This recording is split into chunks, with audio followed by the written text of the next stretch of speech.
Back to my channel. இன்றைக்கி வந்து ஆடி 18. அதனால் இன்றைக்கி சாமி கும்பிட போகிறோம். காலையிலேருந்து சமையல் பண்ணி வீடெல்லாம் தொடச்சி க்ளீன் பண்ணி ரெடி பண்ணுறதுக்கு லேட் ஆகிடுச்சு. இப்போ வாசலில் எங்கள் வீட்டு வாசலில் வேப்ப மரம் இருக்குது. அதுக்கு எப்போவும் வாரம் பூஜை பண்ணுவோம், மஞ்சள் குங்குமம் வச்சுட்டு. இப்போ அதுதான் பண்ணுறேன், பாருங்கள்.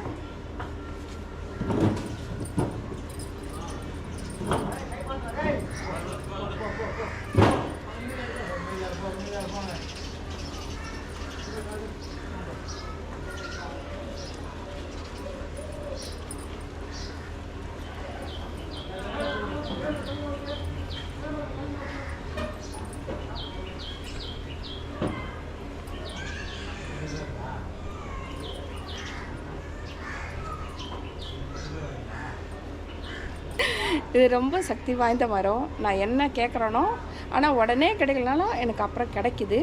அதே ரொம்ப சந்தோஷம். அதனால் வாரம் நான் இதுக்கு வந்து பாவடை கட்டி மஞ்சள் குங்குமம் வச்சு இங்கே சென்னையில் இருக்கிற வரைக்கும் கும்பிட்டுன்னு தான் இருப்பேன், என்னால் முடிஞ்ச வரைக்கும். சப்போஸ் நான் வரல, இப்போ எங்கள் வீட்டுக்காரர் மட்டும் இருந்தாருன்னா அவரும் இதை செய்வார்.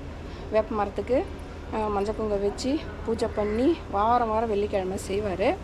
இப்போ இந்த ஒரு மாதம் நாங்கள் இங்கே இருக்கிறோம், செய்கிறோம். அப்புறம் நெக்ஸ்ட் மந்த்து நாங்கள் கனடா போயிடுறோம். செய்ய முடியாது. அதனால் இருந்தாலும் இந்த வேப்பிலை கறி கோச்சிக்க மாட்டா. ஏன்னா நான் இங்கே இருக்கிற வரைக்கும் செஞ்சிட்ருக்குறேன்.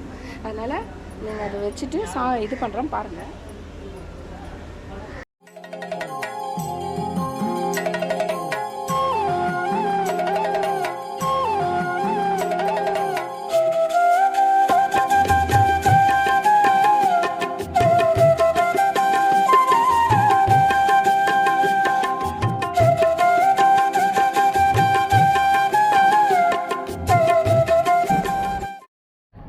பூ வச்சாச்சு. இப்போ வேப்ப மரத்துக்கு வைக்கணும்.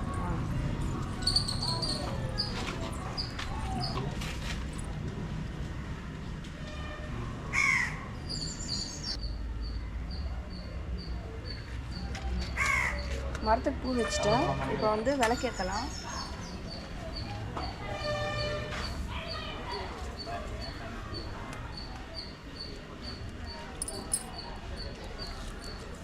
வச்சு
வெளில சாமி கும்பிட்டு வந்தாச்சு மத்தாண்டா. இப்போ இங்கே வீட்டுக்குள்ளே வந்து சாமி கும்பிடுறோம்.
அன்னைக்கு ஆடி 18 அன்னைக்கு தாலி பிரித்து கோத்தா ரொம்ப நல்லது. ஏன்னா நம்ம இங்கெல்லாம் ஊர் சைட்லலாம் வந்து ஆடி 18 அப்போ தான் தாலி பிரித்து கோப்பாங்க.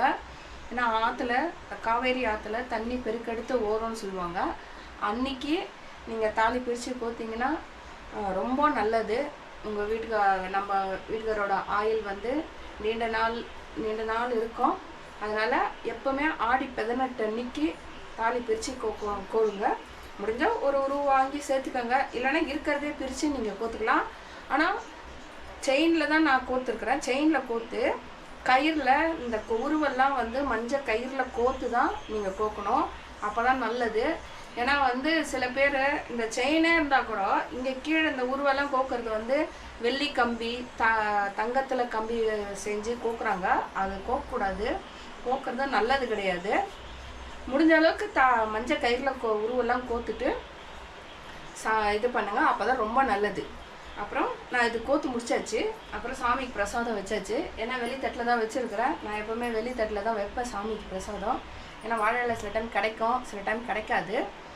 சாமிக்கு வந்து சாம்பார் சாதம், முள்ளங்கி பொரியல், சக்கரை பொங்கல் வச்சுருக்கிறேன். இவ்வளோ தான் இன்றைக்கி ஆடி 18 கொண்டு முடிச்சாச்சு. அப்புறம் இதே போல் நீங்களும் ஆடி 18 அன்னைக்கு தாலி பிரித்து கோத்துட்டு எல்லாரும் நீண்ட ஆயுளோட சுமங்கலியாக எல்லாரும் நல்லபடியாக இருக்கணும். எல்லாரும் நோய் நொடி இல்லாமல் இருக்கணும். மஞ்சள் கயிறு பிரித்து கோத்துட்டு தாலியில் குங்குமம் வச்சுக்கோங்க. இப்போ உங்கள் வீட்டுக்கார பக்கத்தில் இருந்தாருன்னா அவர்கிட்ட சொல்லி குங்குமம் வச்சுக்கோங்க தாலியில். ரொம்ப நல்லது. அப்படி வீட்டுக்கார பக்கத்துலலாம் வேலைக்கு போயிட்டாரு அப்படின்னா நீங்களே வச்சுக்கோங்க. இல்லைன்னா பெரியவங்க, உங்கள் மாமியார் அந்த மாதிரி பெரியவங்க, அம்மா யாராவது பக்கத்தில் இருந்தால் அவங்களும் கூப்பிட்டு வச்சு விடலாம். எனக்கு வந்து எங்கள் வீட்டுக்காரர் கனடா போயிட்டாரு. அதனால் நானும் என் பையன் மட்டும்தான் இங்கே இருக்கிறோம். அதனால் நானே வச்சுக்கிட்டேன். இப்போ பக்கத்தில் இது மாதிரி யாராவது பெரியவங்க இருந்தால் அதை வச்சு விட சொல்லுங்கள். இல்லை உங்கள் ஹஸ்பண்ட் இருந்தால் வைக்க சொல்லுங்கள். அவ்வளோதான். கூட நான் இந்த விலாகை முடிச்சுக்கிறேன். என்னோட வீடியோஸ் பாருங்கள்.